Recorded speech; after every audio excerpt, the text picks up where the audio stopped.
Hello, welcome to the Freak Show. Bumpy McSquigums here. I want to thank you all for joining me as I continue with my Let's Play of Shadowrun Hong Kong. This is episode 3, and just a heads up for anyone who may be recording this and they're watching or whatever the case is, I have the two different versions of OBS, and the older version works where you can see my cursor. The newer version doesn't. It's a bit strange, a bit odd. It starts off showing the cursor, then it disappears. So if you guys are wondering in the last two episodes why my cursor was missing, that's why. Anyhow, let's get on with it and get moving, I suppose.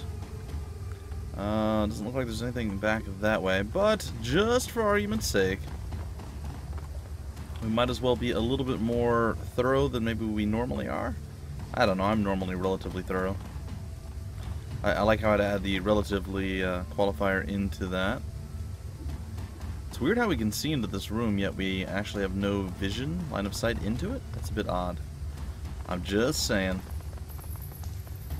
Alright, it does not appear that there's anything going on over in this area, so it's just the climb up and climb out, I guess. You are about to leave this location and enter the subway system. Continue? Confirm. Let's do it. Let's see what's up. You scramble up a ladder and through an access way where the sewer system spits you out into Hong Kong Mass Transit Railway System, the MTR. Crossing the rails, you climb up to the platform and into the station. Above you is Heoi, where the rat shaman and the little decker plan to plead your case to Kindly Cheng, the one woman they know who can help you get underground and off the grid fast. But there will be a price. Cheng is a triad boss whose favors tend to come with strings attached. The sounds of a waterfront at night leak down from the stairway to the surface. Peering up the steps, you can catch a glimpse of the night sky, overcast and low. Well, this sounds a little ominous, doesn't it? Ooh, we gained 5 karma, nice. The sewers deposit you into a series of mechanical access ways that eventually link to a system of railway tunnels. Gobbet leads you through 5 or 6 magnetically sealed doors and across several sets of electrified tracks until she indicates that you've reached your destination. She holds up her hand indicating the surrounding platform. This is the MTR station for Heoi. Once you go up those stairs, you'll be in our neighborhood. Kindly Cheng runs her operation out of a mahjong parlor there called Swiftwinds. Ooh, rips off his goggles. Ooh. There's an APB out on us. How do you expect us to get to this Swift Winds place without taking a bullet? Heoi is well known as a protected area. Kindly Cheng sees to that. It's a shadow community. Smugglers, hijackers, black marketers, you get the idea. Cops tend to give the place a wide berth. Isobel gives a shallow nod. Her gaze remains planted on the floor.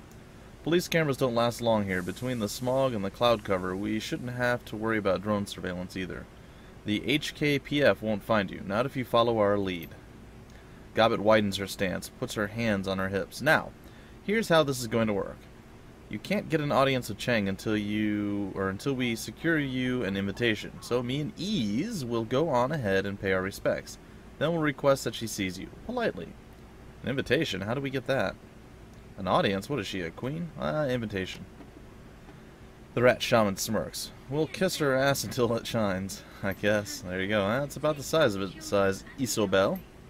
Gobbet holds up her hand. One more thing. Kindly Cheng is a dangerous woman. She may seem friendly, but don't let your guard drop. And whatever you do, do not disrespect her. Got it. I've dealt with dangerous people all my life. I know how to behave myself. I'll act however I damn well please. Alright, I'll go with the second one. Here we go. You'd better. If you don't, it's all of our rear ends. She lets her hand fall, nods to the 3 of you. Okay, well, we'll go on ahead and smooth the way. Just give us a few minutes head start. That seems like a fairly decent idea or thought process there. Why don't we just go with you? If this place is protected, why shouldn't we talk to anybody? And, oops, sorry guys, didn't mean to bump my mic there, but I did.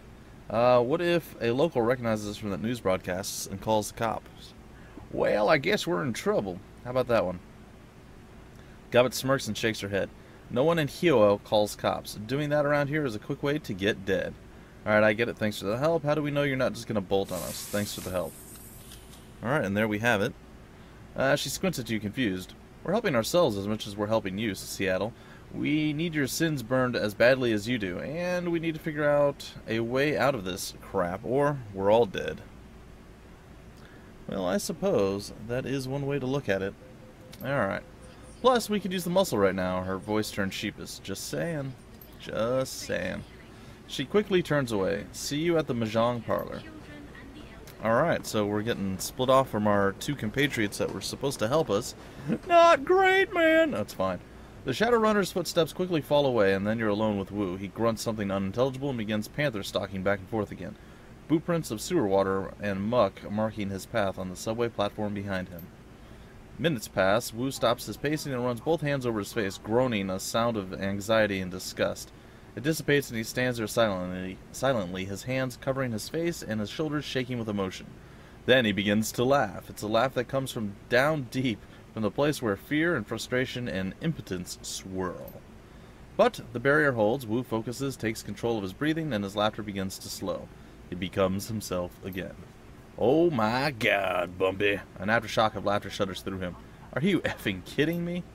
What the hell are we doing here? How did we get into this?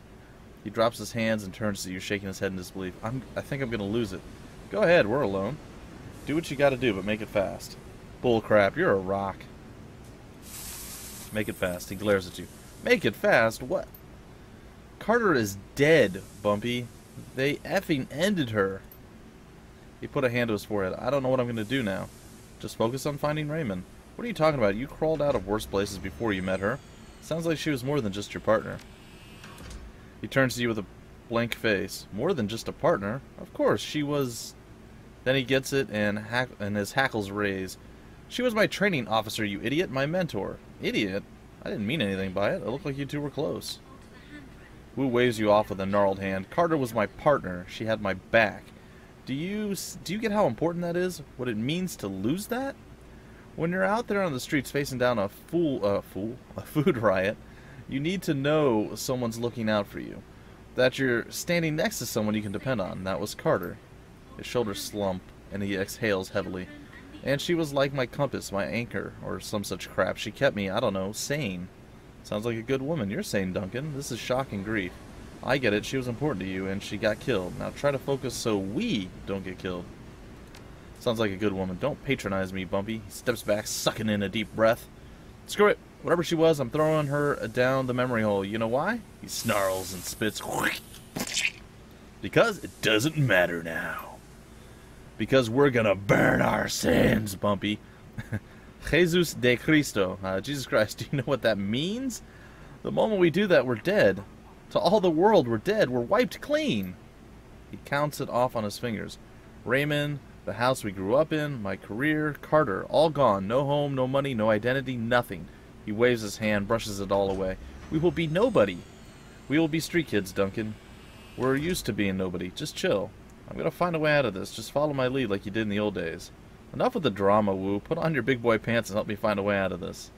Alright, we're gonna go with, we'll go with the first one. Just chill, buddy. Chill? Who the F are you to tell me to chill after what just happened? And you aren't losing what I'm about to lose either. Our paths went in different directions a long time ago. Wu's neck cranes forward, his lower jaw thrust out ahead of him. You left me behind, goddammit. You left me behind. You left me behind. Memories flash bright. Suddenly, you're back 8 years ago on the street outside of Raymond's house. Just you and Wu. And the middle of the night. Oh, it's a little bit of Twilight Zone-esque stuff going on here, but here we go. You can't just leave like this, Bumpy. What am I gonna say to Raymond? You know how he is. Yeah, I know how he is. Inflexible. Sorry, man, I gotta go. I got something to attend to, Duncan, and it can't wait. That's what you keep saying, but you still won't tell me what is going on. What is so important that you have to run out now in the middle of the night without even telling Raymond why? He's distraught. You can see it on his face, hear it in his voice. He used to be lost without you. We can tell him the truth, or the truth. It's a job too good to pass up. Come on, Duncan, we could use you. You're good in a fight.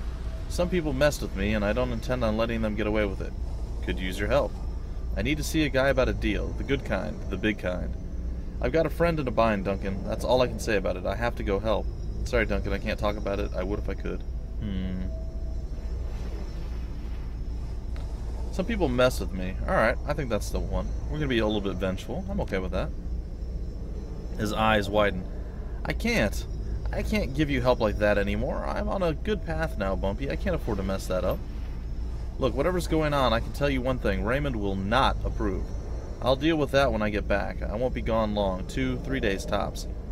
I know. Why do you think I'm sneaking out? Be back before the weekend. Raymond doesn't approve of anything but the life of a wage slave. See you in a couple of days. Alright, I'll deal with it when I get back. You remember the look on Duncan's face as you walked away. The events that followed were a blur, one that you don't care to remember. 3 days later, you were behind bars in a private corporate prison. No interrogation, no charges, no appeal. Years later, some corporation bought some other corporation, and the new board of directors pushed through some sort of reform agenda, and the higher-ups gave an order. And then you were out, with a few hundred nuyen to your name and one scary as hell non-disclosure agreement ensuring your silence. Not that it mattered to you anymore.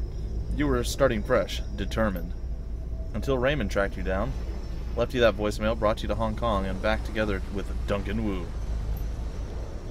Well, there's that, I suppose. You realize that Wu's been staring at you. Now, let's hear it. What the hell have you been doing all this time? Why didn't you contact me? At least tell me you were alive. I wanted to, Duncan, but I was locked up tight. Corporate black site. No communication. It's not my fault, alright? I was in a cell, Wu. The deep and dark kind. You're pissed that I didn't contact you? I was locked up, Duncan, for years. You're a cop. Why didn't you go looking for me? I wanted to, but I was locked up tight. No crap. He squints at you. Full lie detector mode. Oh, I had no idea. A range of emotions. I can't read today, guys. I'm really flustered from yesterday. I lost 5 hours of potential recording time because I had absolutely no power. It was hot, it was miserable, and I wasn't enjoying myself. So I apologize if I'm a little bit off today. I'm trying to get back into the swing of things. I'm trying to push this through without rushing too much. So forgive me. Forgive me if I kind of fumble a little bit over my words. It wasn't a great day yesterday or earlier today, so it hasn't been fun. A range of emotions play across Wu's face. He stares at the ground for some time before finally looking back up at you with a heavy sigh. Wow, I really don't know how to process that one right now. He shakes his head. I don't know. If we're still alive tomorrow, we can talk more, but this crap is just too much. We're marooned on this island, hunted by the cops. My partner is dead, Raymond is missing, and we're about to go see a crime lord about erasing our goddamn identities. And as a bonus, our only allies are a pair of tiny criminals who would kill us if they could, so they didn't have to deal with us. He rubs his head viciously. Listen, Bumpy, back in the Barrens, whenever I was out of control, you just handled the situation, remember? With Carter gone, I'm a raw nerve. I'm afraid I'm gonna slip back, and people are gonna start getting hurt again. I got your back, Duncan. I got the lead, Duncan, just like I used to. He stares at you hard, like he's trying to see something inside your head. Then he checks his weapon, cocks and locks, back to business. Good. Now, let's go meet that triad woman and get our damn sins burned. I want to rip off the bandage as fast as I can. Alright, so there we go. We are on the path to criminality, but in theory, it's the right path for us in this particular moment. Apparently, the police are just as corrupt as ever. The waterfront. Heoi, a makeshift boat city latched to the K-Tak riverfront like a parasite. Behind you, a massive snarl of dark and derelict high-rises dominate the horizon. The walled city. Alright, folks, sorry about that. I should be interruption-free for the rest of the episode. So, let's see here. We can go all over the place, do whatever random thing we feel like doing at this point. We are inside the walled city, as we just read about, and yeah, there's some few random people walking around, some dudes sitting on a bench or a chair or something over there, and a couple random people over here. So let's walk around, do some exploration, some exploratory stuff, and see what we can figure out. Hopefully not getting into too much trouble, but that's not a guarantee. It rarely ever is, though. Alright, let's see what the intercom has to say. A massive steel security door is set into a bunker-like concrete wall. There is no sign or identification of what this place is. A battered intercom is encased in a cage of welded steel and armor glass. Grainy letters are barely readable on the screen. Chrome Alley, medical services and mechanical repair. Premises protected by deadly weapons and infectious diseases. Let's press the buzzer. There's a crackle of static, then a brisk voice answers. What do you want? The voice's Cantonese is precise, but the accent sounds American. Is this a medical clinic? No, it's a chicken factory. What do you want? I need a cyberdock. Drones and rigging gear? You want reliable Matthew. He's got a used drone lot out on the docks. Now get lost. I don't like strangers. I need a cyberdock. Yeah, that's me, but listen, guy, I don't know you and I don't like people I don't know. Who sent you? Let's see. I'm one of Kindly's people. I'm doing a job. I'm friends with Isobel and Gobbet. Yeah, those two dragged some real prizes out of the river. You get Nightjar to vouch for you, and I'll consider giving you the time of day. Got it? Nightjar is dead. There's a long silence on the intercom. Crying shame if that's true, and I saw that one coming. So, you just washed up with Isobel and Gobbet, huh? You know what that tells me? You're here to today. Okay. And you'll be gone tomorrow. I guess you're here today and you'll be gone tomorrow. I'll keep my distance. They added an extra 2. I can't handle it. Okay. Alright, well, I'm doing a job for Kindly. A job for Kindly, huh? You and every other hood in the Kong. Hood in the Kong, I like it. Come back if you get some wheels around here. Otherwise, F off. Alright. There's a burst of static and the intercom goes dead. Well, that didn't go so well.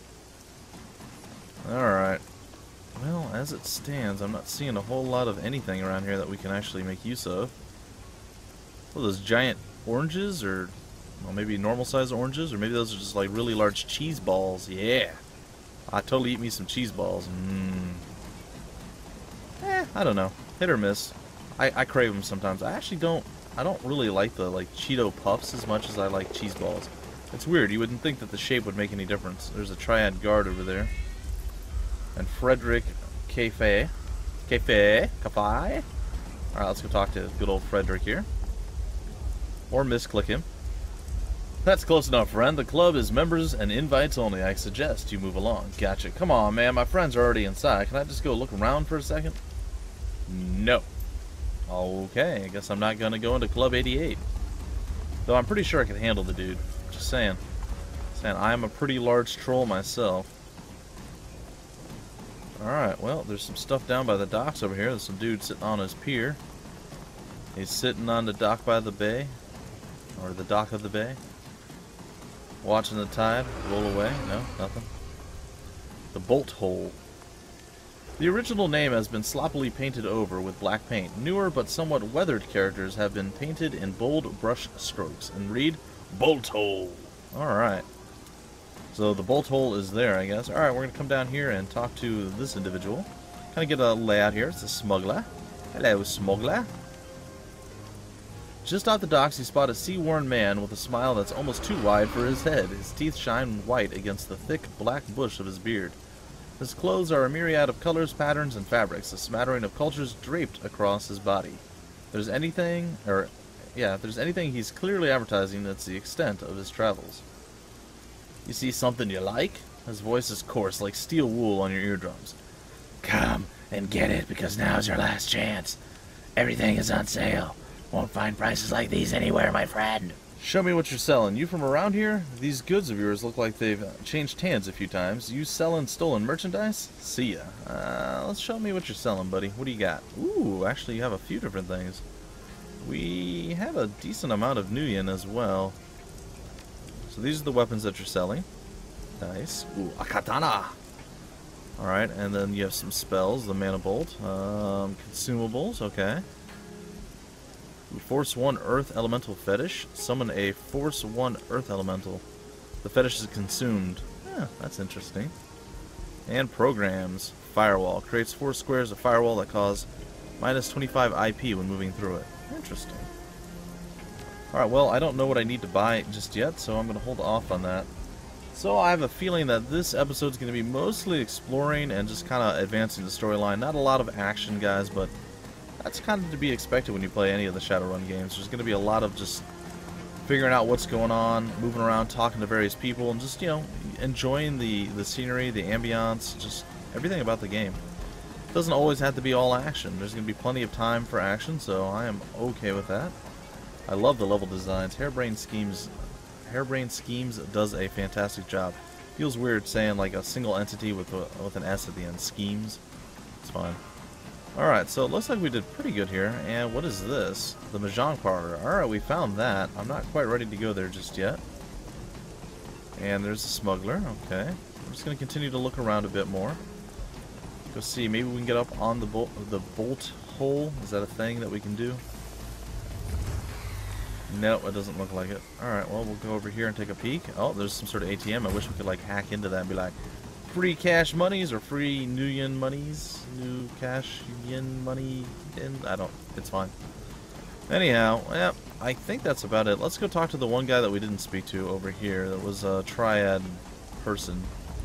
Triad guard. So we're going to go talk to the triad guard, and then once that's done, I guess we'll head back over and we'll go to the next area, and that's probably where I'll break it off. The thug looks at you, dead-faced. Despite his street clothes, he wears a high-tech earpiece. The entrance to the walled city is closed to foreigners. Well, what if I... Nope, they're not going to let me just squeeze on by. Alright, I guess we head back down toward the Mahjong Parlor. We'll explore a little bit further down this way, and then, yeah, we'll head to the Mahjong Parlor and probably break off the episode there. Maybe right before we go in case it's another, like, 20 minutes of talking. Which could happen. The game does have a lot of dialogue and things of that nature. Alright, folks, let me get on over here, and I guess we'll break it off right here. I will be back in just a little bit of time, guys. I'm going to post this, get it started, post it up on, and then do the next episode and then post that. I am behind the times because of the power outage. I do apologize, but, again, I'll be back soon with more Shadowrun Hong Kong. Until then, my name's Bumpy McSquigums. Thank you for stopping by the Freak Show, and I will see you later.